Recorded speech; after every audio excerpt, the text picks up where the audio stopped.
मैं हूं आपका दोस्त आर के चौहान और हम पढ़ रहे थे कक्षा 6 की पाठ्य पुस्तक हमारा राजस्थान। पिछली वीडियो में हमने देखा था राजस्थान की प्रमुख लोक संस्कृति एवं हस्तकला के बारे में। उस पहले वाले वीडियो में हमने देखा राजस्थान के प्रमुख मेले और त्योहारों के बारे में हमने पढ़ लिया था। और इस वीडियो में आज हम पढ़ेंगे राजस्थान के प्रमुख लोक देवता और संतों के बारे में। जितना आपके सिलेबस में दे रखा है हम उतना ही चर्चा करेंगे। तो राजस्थान के लोक देवताओं में हम सबसे पहले पढ़ेंगे गोगा जी महाराज के बारे में, फिर तेजा जी महाराज के बारे में, फिर पाबू जी महाराज और फिर रामदेव जी के बारे में हम पढ़ेंगे। और उसके बाद हम प्रमुख संतों के बारे में जानेंगे। प्रमुख संतों में हम देखेंगे मीराबाई के बारे में, दादू दयाल के बारे में, जम्बो जी के बारे में, जसनाथ जी के बारे में और लास्ट में हम पढ़ने वाले हैं सदानाथ जी के बारे में। तो आइए दोस्तों हम एक एक करके इनको पढ़ते हैं। हम इस वीडियो के माध्यम से आपको एक छोटी सी जानकारी देने का प्रयत्न करेंगे। जितना आपके कक्षा 6 के सिलेबस में है उतना ही है ना। तो सबसे पहले हम बात करते हैं राजस्थान के प्रमुख लोक देवताओं में। सबसे पहले गोगा जी है ना। जैसे कि दोस्तों गोगा जी के बारे में आपने सुना ही होगा, थोड़ा बहुत तो गोगा जी के बारे में आप जानते ही हैं। तो गोगा जी की इनके बात करें तो इनका जन्म कहाँ हुआ था? इनका जन्म हुआ था ददरेवा चूरू के अंदर। ददरेवा चूरू जिले में आता है, वहां पर इनका जन्म हुआ था। ठीक है, बात करते हैं इनके उपनाम की। इनके उपनाम क्या थे है ना। इनको अन्य नामों से भी जाना जाता है, जैसे कि सांपों के देवता है ना। सांप काटने पर इनके स्थान पर व्यक्ति को लेकर के जाते हैं, सांपों के देवता। हिंदू तो इनको क्या कहते हैं? सांपों के देवता कहते हैं। मुसलमान इनको कहते हैं जहार पीर। जहार पीर इनको मुस्लिम लोग इनको जहार पीर कहते हैं। जैसा कि आपको पता हो तो भारत पर 17 बार आक्रमण करने वाले महमूद गजनवी है ना, जिसने सोमनाथ मंदिर लूटा था 1027 के अंदर, उन्होंने सोमनाथ मंदिर को लूट करके ले गया था। उसी महमूद गजनवी के साथ में इन्होंने युद्ध किया था। तो गोगा जी ने महमूद है ना, महमूद गजनवी जिसने भारत पर 17 बार आक्रमण किया था, उसके साथ में युद्ध किया था। मोहम्मद गजनवी से युद्ध किया था, अपने राज्य की रक्षा करने के लिए युद्ध किया था। बात करें गोगा जी का इसका मेला कब लगता है? देखो गोगा जी का मेला, इनका मेला 2 जगह बढ़ता है। एक तो बढ़ता है ददरेवा चूरू के अंदर, क्योंकि जहाँ इनका जन्म हुआ था ददरेवा में बढ़ता है। एक बढ़ता है गोगा मेड़ी के अंदर। गोगा मेड़ी के अंदर, गोगा मेड़ी कहाँ आता है? देखो ददरेवा तो आता है चूरू में और गोगा मेड़ी आती है हनुमानगढ़ के अंदर। ये आपको ध्यान में रखता है। और यहाँ पर मेला कब लगता है? तो मेला लगता है मेरे भाई भाद्रपद भादवा लागतोड़ा भादवा की कृष्ण अष्टमी को यहाँ पर मेला बढ़ता है। 8 को यहाँ पर मेला बढ़ता है, भाद्रपद अष्टमी का यहाँ पर मेला बढ़ता है। ये आपको ध्यान में रखना है। ठीक है, और ये युद्ध करते हुए अपने ही मौसेरे भाई अर्जुन सर्जन से लड़ते हुए वीर गति को प्राप्त हुए थे है ना। गायों की रक्षा करते हुए, गायों की रक्षा करते हुए ना, गायों की रक्षा करते हुए वीर गति को प्राप्त हुए थे। वीर गति को प्राप्त हुए थे। गाय ये किन से छुड़वा रहे थे? तो अपने ही मौसेरे भाइयों से छुड़ा रहे थे। अपने ही मौसेरे भाई कौन थे मौसेरे भाई? अर्जुन व सर्जन। अर्जुन व सर्जन से ये गाय छुड़ाते हुए वीर गति को प्राप्त हुए थे। तो आपको गोगा जी के बारे में हल्की फुल्की सी ज्ञान रखना है आपको। गोगा जी का जन्म ददरेवा चूरू में हुआ था। इनका उपनाम है सांपों के देवता है और झार पीढ़ी मुसलमान इनको कहते हैं। मोहम्मद गजनवी से इन्होंने युद्ध किया था और इनका मेला ददरेवा में और गोगा मेड़ी में बढ़ता है। इनका प्रमुख मेला यहाँ पर बढ़ता है। प्रमुख मेला ध्यान रखना, प्रमुख मेला खास जो मेला बढ़ता है वो कहाँ बढ़ता है? गोगामेडी के अंदर बढ़ता है। ठीक है, कब बढ़ता है? भाद्रपद कृष्ण अष्टमी को मेला लगता है और गायों की रक्षा करते हुए ये वीर गति को प्राप्त हुए थे। और गायों की रक्षा किनसे कर रहे थे? मौसेरे भाई अर्जुन सर्जन से कर रहे थे। तो गोगा जी अपना हो गया। गोगा जी के बाद में हम पढ़ेंगे तेजा जी के बारे में, है ना। इसी प्रकार से हम हल्की फुल्की जानकारी लेने का प्रयत्न करेंगे ना। तो गोगा जी के बाद, है ना, गोगा जी हो गया। गोगा जी, और गोगा जी के बाद में पढ़ेंगे हम तेजा जी। 2 नंबर को ले लेते हैं हम लोग, वीर तेजा जी महाराज। तेजा जी के मेला जिसे हाल ही में भरा, आपको जानते हो, और लगभग हर गांव के अंदर तेजा जी का स्थान होता ही, आप जानते हो इनके बारे में, है ना। तो बात करते हैं तेजा जी का जन्म। तेजा जी का जन्म कहाँ पर हुआ था? सब जानते हो, है ना, खरनाल नागौर के अंदर, खरनैलिया गांव नागौर के अंदर। इतना तो आप सब जानते ही हो, बताने की भी जरूरत नहीं है। और इनकी घोड़ी का नाम था तेजल, और ये भी गया की रक्षा करते हुए वीर गति को प्राप्त हुए थे। तो तेजा जी लाछा गुजरी, है ना, जानते हो ना आप, लाछा, लाछा गुजरी, लाछा गुजरी की गायों की रक्षा, गायों की रक्षा करते हैं। और जब गाय छुड़वाने के लिए जाते हैं, तो जब जाते हैं तो एक सांप मिलता है, वो आप जानते ही हो उनके बारे में, क्या बताने वाली बात है। और फिर उनको वापस छुड़वा करके लाते हैं तो सांप उसको डस बरता है, इतना बताने की जरूरत नहीं है ना। अब तेजा जी के मेले की बात करें कि तेजा जी का मेला कहाँ लगता है। तेजा जी का मेला लगता है परबतसर नागौर के अंदर, है ना। पर्वत परबतसर नागौर के अंदर, ये राजस्थान का सबसे बड़ा पशु मेला है। यह राजस्थान का सबसे बड़ा पशु मेला है, ध्यान रखना, सबसे बड़ा पशु मेला है। ठीक है, तो आपसे पूछा जाए कि राजस्थान का सबसे बड़ा पशु मेला कहाँ लगता है, तो परबतसर नागौर के अंदर लगता है। अब ये मेला कब लगता है? तो तेजा जी का मेला बिहार के अंदर बढ़ता है। आपको पता है कि किस तिथि को बढ़ता है? याद है? नहीं, चलो कोई बात नहीं। ये बढ़ता है, मेला बढ़ता है भाद्रपद, देखो, उनका तो बढ़ता था शुक्ल के अंदर, है ना, और सॉरी कृष्ण के अंदर। इनका इनका बढ़ता है शुक्ल दशमी को, तेजा दशमी के दिन इनका मेला बढ़ता है ना, तेजा दशमी के दिन। और इसी दिन आपको पता हो तो जोधपुर के अंदर तेजड़ली दिवस जो मेला है, वो मेला भी इसी दिन बढ़ता है, भाद्रपद शुक्ल दशमी के दिन बढ़ता है। ठीक है, तो तेजा जी के बारे में मोटी मोटी सी इतनी सी जानकारी रखना है कि इनका जन्म खरनाल नागौर के अंदर हुआ था। इनकी पत्नी का नाम आप पेमल जानते हो। लाछा गुजरी की गायों की रक्षा करते हुए ये वीर गति को प्राप्त होते हैं, वापस आते हैं, सांप वाप नचता है, और मेला इनका परबतसर नागौर के अंदर पड़ता है। और राजस्थान का सबसे बड़ा पशु मेला कहाँ बढ़ता है? परबतसर नागौर के अंदर बढ़ता है। इसके बाद में हम पढ़ेंगे पाबूजी महाराज के बारे में, है ना। तो पाबूजी के बारे में पाबूजी के बारे में भी आपने सुना ही होगा थोड़ा बहुत पहले। पाबूजी महाराज ऊँटों के देवता, राजस्थान में ऊँट लाने का श्रेय इनको ही जाता है ना, है ना। ठीक है, ठीक है। अब तीसरा तीसरा आता है मेरे भाई पाबूजी। पाबूजी महाराज के बारे में जानते ही हो आप, है। इनका जन्म कहाँ होता है? तो पाबूजी महाराज का जन्म होता है कोलूमंड गांव के अंदर, कोलूमंड गांव जोधपुर के अंदर, कोलूमंड गांव जोधपुर के अंदर इनका जन्म होता है। जोधपुर में इनका जन्म होता है, ये आपको ध्यान में रखना है। ठीक है, अब आपको पता है कि ये इनकी शादी होती है और ये तीसरे फेरे में उठ करके ही भाग जाते हैं गाय की रक्षा के लिए, है ना।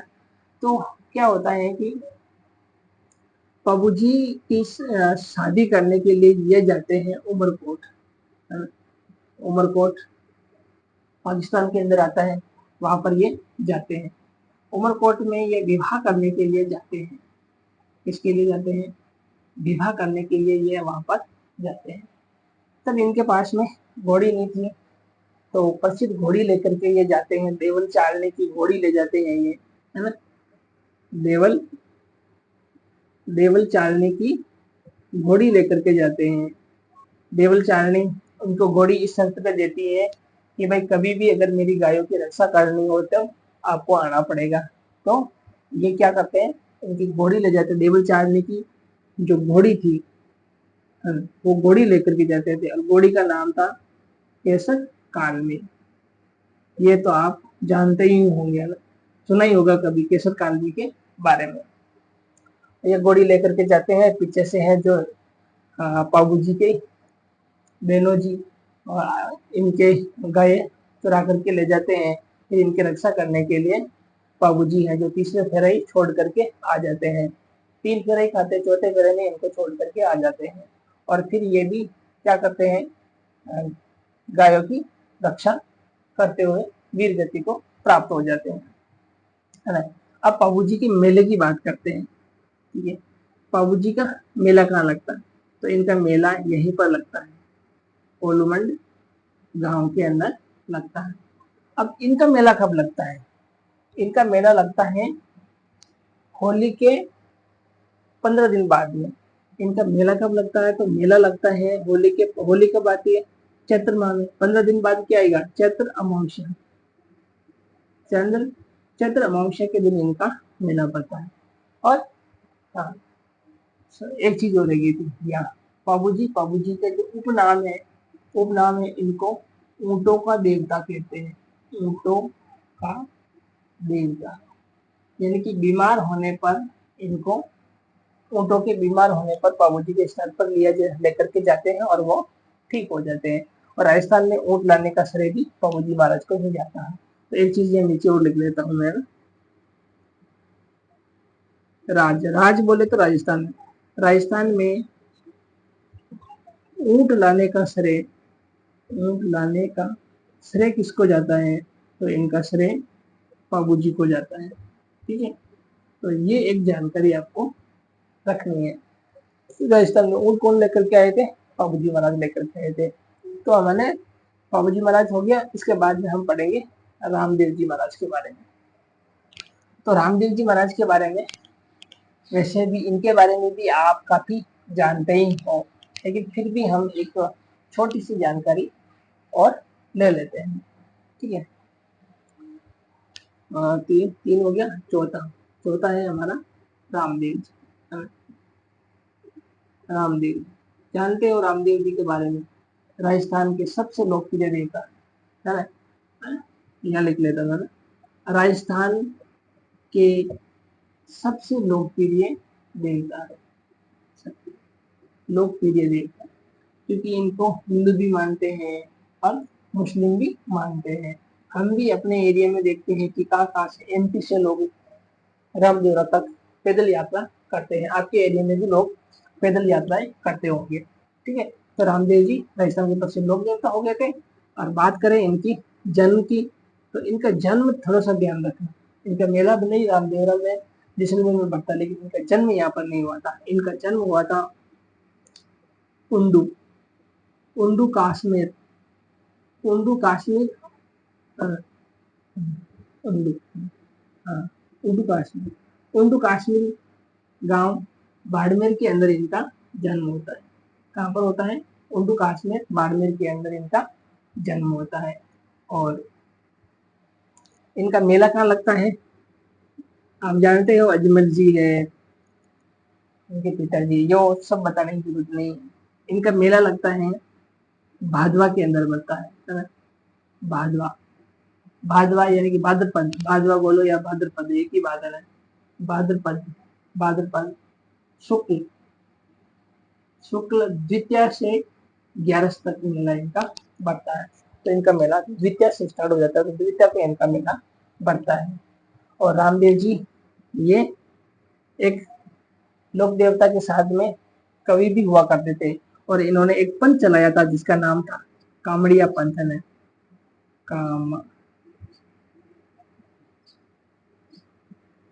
कामड़िया नहीं, कामड़िया, हाँ, कामड़िया पंथ, कामड़िया पंथ चलाया था इन्होंने, कामड़िया पंथ चलाया था।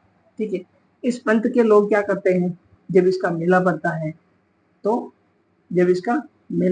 ये लोग क्या करते हैं, यहाँ पर शरीर के ऊपर महिलाएं तेहरे मजीरे बांध करके तेरे ताली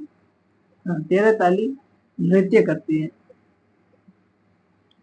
नृत्य महिला करती है। ठीक है, ध्यान रखना। शरीर पर क्या करती है ये महिला, शरीर पर 13 मजीरे बांधती हैं ऐसे, या घुटने में एक हाथ में एक यहाँ एक इधर एक इधर से, ये दो दो चार हो गए, चार ऐसे पैरों के अंदर घुटने में ऐसे बांधती है, और फिर वो क्या करती हैं, इधर यहाँ फिर वो डांस करती है, उसको तेरे तरह नृत्य बोलते हैं। और इन्होंने जो पंथ चलाया था वो था कामड़िया पंथ। इतना रामदेव जी के बारे में आप जानते ही होंगे, है ना। ठीक है, अब इसका मेला हो गया, उर्दू कश्मीर हो गया। ठीक है, हाँ, अब इनके बाद में हम पढ़ेंगे राजस्थान के प्रमुख संतों के बारे में पढ़ेंगे, है ना। चलो ठीक है, अब पढ़ते हैं हम राजस्थान के प्रमुख संतों के बारे में। ये हो गया, हाँ ये हो गया। चलो ये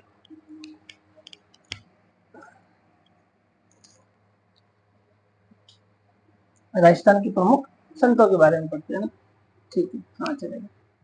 राजस्थान के प्रमुख संतों के बारे में हम पढ़ते हैं तो सबसे पहले हम पढ़ेंगे मीराबाई। मीराबाई के बारे में आप सब जानते होंगे। मीराबाई बहुत अच्छी तरह से जानते हो, हर बच्चा जानता है मीराबाई के बारे में, बताने की जरूरत नहीं है ना। मीराबाई, फिर भी एक छोटी सी जानकारी हम देने का प्रयत्न करेंगे। मीराबाई का जन्म कहाँ होता है? मीराबाई का जन्म होता है कुड़की गांव के अंदर। कुड़की गांव का आता है, पाली के अंदर आता है। देखो कई विद्वान बोलते हैं कि नागौर के अंदर आता है, कई बोलते हैं पाली के अंदर आता है, लेकिन फाइनल है जो कुड़की गांव है जो पाली के अंदर आता है। ठीक है, इतना सा आपको पता है। और इनका विवाह, मीराबाई का विवाह किसके साथ में होता है? हाँ, सांगा के राणा सांगा के ज्येष्ठ पुत्र, ये ध्यान में रखना। जैसे राणा सांगा का जो सबसे बड़ा बेटा था, ज्येष्ठ पुत्र कौन था? ज्येष्ठ पुत्र कौन था? भोजराज। हाँ, भोजराज के साथ में इनका विवाह होता है। ठीक है, मीराबाई का विवाह किसके साथ में होता है? भोजराज के साथ में होता है, जो कि राणा सांगा का बेटा था। ये राणा सांगा वही है जो खानवा का युद्ध लड़ता है। खानवा का युद्ध याद है ना, 1527 में जो युद्ध लड़ता है बाबर के साथ में, वो राणा सांगा वही है। और इनका विवाह है मीराबाई का जो इनके बेटे भोजराज के साथ में किया जाता है। और मीराबाई ने अपना देह त्याग किया था। देह त्याग, इन्होंने अपना शरीर को त्याग दिया। कहाँ पर त्यागा था? तो ये आपको ध्यान में रखना, द्वारका। द्वारका कहाँ आता है? गुजरात के अंदर। ठीक है, इतना तो आपको पता ही है। ठीक है, मीराबाई हो गया, तुर्की गांव के अंदर हो गया, संगर हो गया। ठीक है, बस इतना ही। अगले हमारे जो प्रमुख संत है वो है दादू दयाल जी। दादू दयाल जी के बारे में भी आप जानते ही होंगे। दादू दयाल जी है ना, ये अहमदाबाद के इनका जन्म अहमदाबाद के अंदर हुआ था। एक नदी में तैरते हुए मिले थे, है ना। और 1585 के अंदर ये फतेहपुर सीकरी में अकबर से भेंट भी करते हैं। इनकी 1533 में इनकी भेंट भी होती है ना। ठीक है,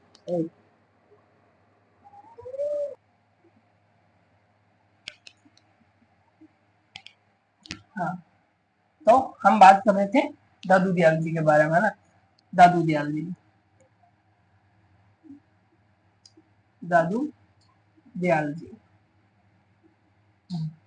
दादू दयाल जी। ठीक है, सबसे पहले हम बात करते हैं इनके जन्म की।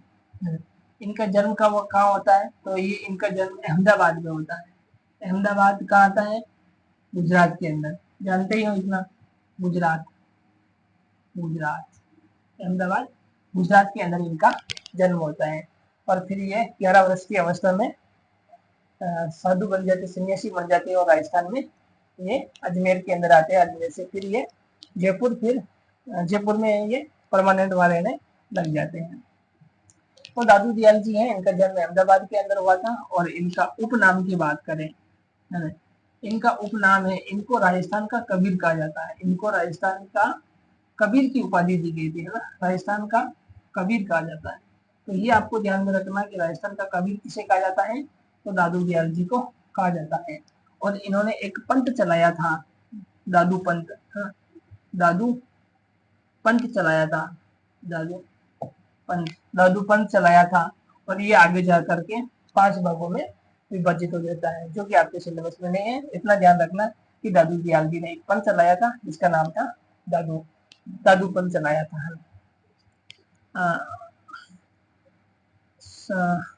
अकबर अकबर है जो धर्म के बारे में कुछ खास विशेष बातें जानना चाहते हैं, तो वो सभी धर्मों के लोगों को बुलाता है फतेहपुर सीकरी के अंदर है।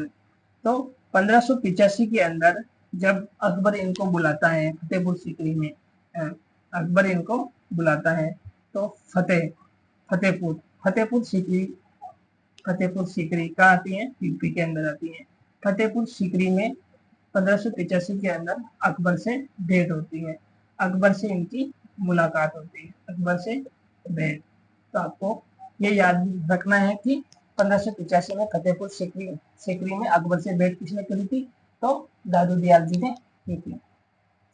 और इनकी ये फिर आए, और इनका मुख्य जो स्थल रहा था, मुख्य स्थल दादू दयाल जी का जो मुख्य स्थल या प्रधान पीठ कह सकते हैं, हम मुख्य स्थल नहीं कहेंगे, प्रधान पीठ कहेंगे। क्या कहेंगे हम, प्रधान पीठ कहेंगे, प्रधान पीठ। इनकी प्रधान पीठ कहाँ पर है, नरेना, नारायणा, नारायणा कहाँ पर है, नरेना भी बोलते हैं, नारायणा भी बोलते हैं। तो ये है इनकी जयपुर के अंदर, और यहीं पर इनकी समाधि, यहीं पे नारायणा के अंदर ही इनकी क्या है, समाधि है। तो दादू दयाल जी की समाधि कहाँ पर है, नारायणा के अंदर। और इनकी समाधि को दादू खोल कहा जाता है, दादू खोल, ठीक है। तो किसकी समाधि को दादू खोल कहा जाता है, तो जाहिर सी बात है दादू से आपको याद हो जाएगा, दादू दयाल जी की समाधि को दादू दयाल खोल कहा जाता है। और इनकी प्रधान पीठ नारायणा के अंदर है। और 1585 के अंदर फतेहपुर सीकरी में इन्होंने अकबर से भेंट करी थी, और इन्होंने दादू पंथ की स्थापना करी थी, दादू पंथ की स्थापना करी थी, दादू पंथ की स्थापना, ये आपको ध्यान में रखना है। और बात करें इनके शिष्यों की, इनके शिष्य कौन कौन से थे, हाँ, एक थे रज्जब और एक थे सुंदरदास। ये इनके दो मुख्य, सुंदरदास ये इनके प्रमुख दो शिष्य थे, ठीक है। इनके प्रिय शिष्य, इनके प्रिय शिष्य थे रज्जब और सुंदरदास। और तीसरा एक और था, गरीबदास,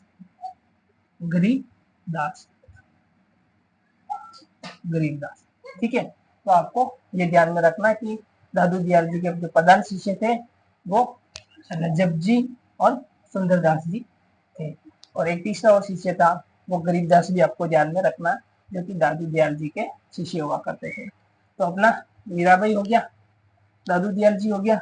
अब पढ़ेंगे हम लोग जाम्बू जी के बारे में पढ़ेंगे, है ना। जाम्बू जी के बारे में आप जानते ही होंगे थोड़ा वो, नहीं, चलो कोई बात नहीं, हम बता देते हैं आपको जाम्बू जी के बारे में, ठीक है। तो तीसरा हम पढ़ेंगे जाम्बू जी के बारे में ना, जाम्बू जी। अरे विष्णु संप्रदाय का नाम नहीं सुना, हाँ, विष्णु संप्रदाय वो इन्होंने ही चलाया था, ठीक है। तो जाम्बू जी का सबसे पहले इनकी जन्म हुआ, जाम्बू जी का जन्म इनका हुआ था पीपासर गांव में, पीपासर गांव नागौर के अंदर इनका जन्म हुआ था, नागौर में, ठीक है। तो जाम्बू जी का जन्म कहाँ पर हुआ, पीपासर गांव नागौर के अंदर हुआ था। और इन्होंने एक संप्रदाय चलाया था, बिश्नोई संप्रदाय, हाँ, बिश्नोई बिश्नोई संप्रदाय, इन्होंने बिश्नोई संप्रदाय की स्थापना करी थी। अब विष्णु संप्रदाय की स्थापना कहाँ पर करी थी, कैसे याद रखना, विष्णु संप्रदाय से आप याद रखे तो सम्राथल, कहां पर, सम्राथल, सम्राथल धोरा, सम्राथल धोरा। अब सम्राथल धोरा कहां पर आता है, तो बीकानेर के अंदर आता है। कहां पर आता है, बीकानेर के अंदर सम्राथल धोरा आता है। और इनके जो अनुयायी हैं वो अग्नि नृत्य करते हैं। क्या करते हैं, अग्नि नृत्य, ठीक है, धधकते हुए अंगारों पर नृत्य करते हैं। इनके अनुयायी अग्नि नृत्य करते हैं। जम्बू जी के जो अनुयायी है, इनको मानने वाले, वो है जो अग्नि नृत्य करते हैं धधकते अंगारों पर, है ना, अंगिरा पे, है ना, धधकते, धधकते अंगारों पर, ठीक है, अग्नि नृत्य करते हैं। और इनके अनुयायी के बारे में आपने सुना ही होगा कि इन्होंने पर्यावरण संरक्षण हेतु, है ना, पर्यावरण संरक्षण हेतु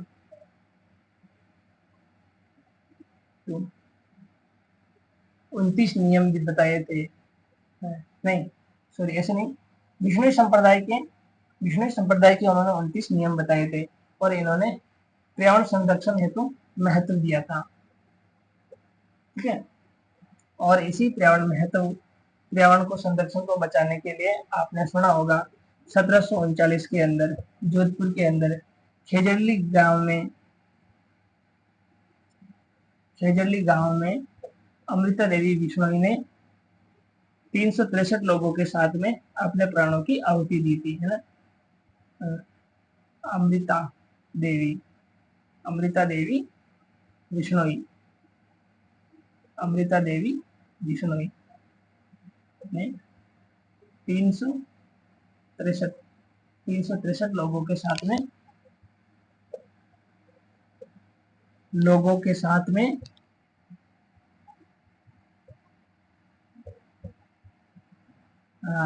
पेड़ों की रक्षा करते हुए अपने प्राणों की आहुति दी थी।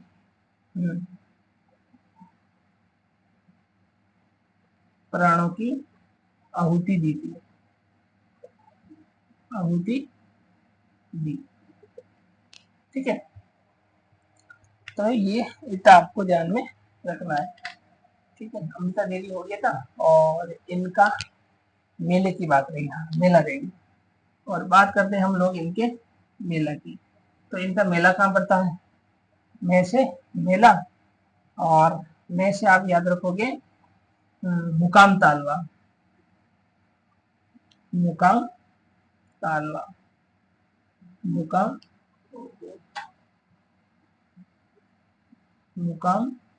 तालवा। अब मुकाम तालवा कहाँ आता है, तो ये भी बीकानेर के अंदर आता है, ठीक है।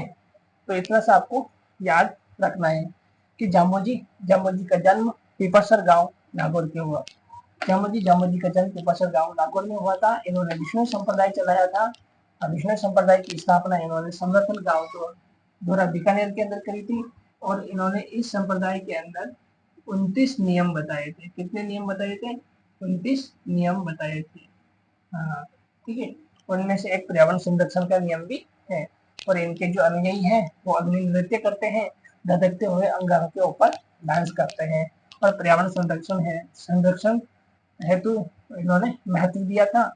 और पर्यावरण संरक्षण हेतु 1739 में खेजड़ली गांव जोधपुर के अंदर, खेजड़ली गांव, देखो इनकी सारी स्थापना वगैरह मेला फेला सब कहाँ बन रहा है, बीकानेर के अंदर बन रहा है। लेकिन जो खेजड़ली अभियान, खेजड़ली जो आंदोलन हुआ था, वो सॉरी खेजड़ली आंदोलन के जो खेजड़ली शहीद हुए थे इस गांव में, वो कहाँ पर हुए थे, जोधपुर के अंदर हुए थे। और अमृता देवी बिश्नोई ने 363 लोगों के साथ में अपने प्राणों की आहुति दी थी। और जसनाती जो संप्रदाय है, इनका मेला है जो हमारे मुकाम तालवा बीकानेर के अंदर बनता है। तो हो गया इतना। अब उसके बाद हम पढ़ेंगे जसनाथ जी के बारे में। जसनाथ जी, जसनाथ जी का संबंध भी बीकानेर से ही था। जसनाथ जी का संबंध भी बीकानेर से ही था। देखो, कतनेसर गांव में इनका जन्म हुआ था और कतनेसर गांव में ही उनका मेला लगता है, इतना आप। और इन्होंने जाम्बोजी ने 36 नियम दिए, जाम्बोजी ने 29 नियम दिए थे और इन्होंने अपने संप्रदाय के 36 नियम दिए थे। इतना सा आपको ध्यान में रखना है। तो 3 हो गया। हाँ, चौथा है जसनाथ जी। जसनाथ जी, देखो सबसे पहले बात करते हैं हम लोग इसके जन्म की। इनका जन्म कहाँ पर हुआ था?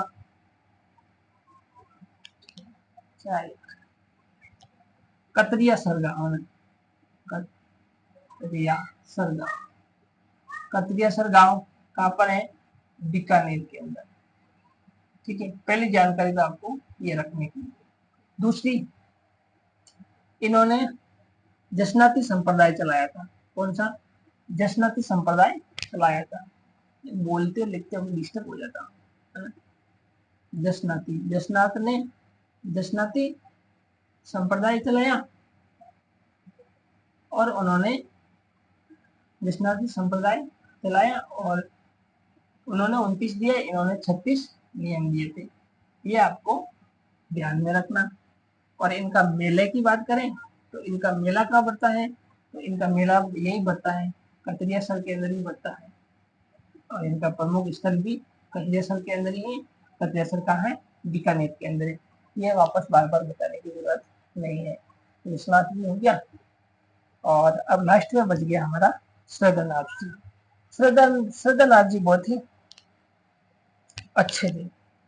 ओहो सॉरी, एक मिस्टेक हो गई थी। विष्णु संप्रदाय के लोग, जाम्बोजी की नहीं, सॉरी मिस्टेक हो गई। अग्नि नृत्य जसनाथ जी संप्रदाय के लोग करते हैं, उसके जसनाथ जी संप्रदाय के लोग करते हैं।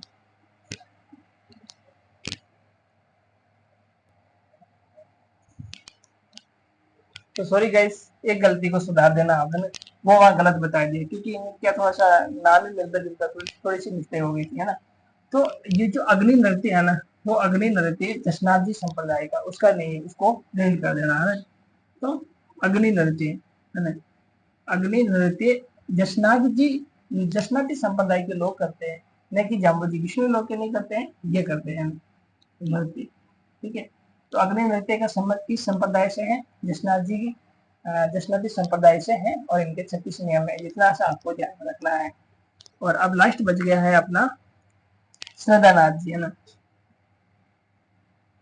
श्रद्धा नाथ जी, देखो श्रद्धानाथ जी का संबंध शेखावटी क्षेत्र से था।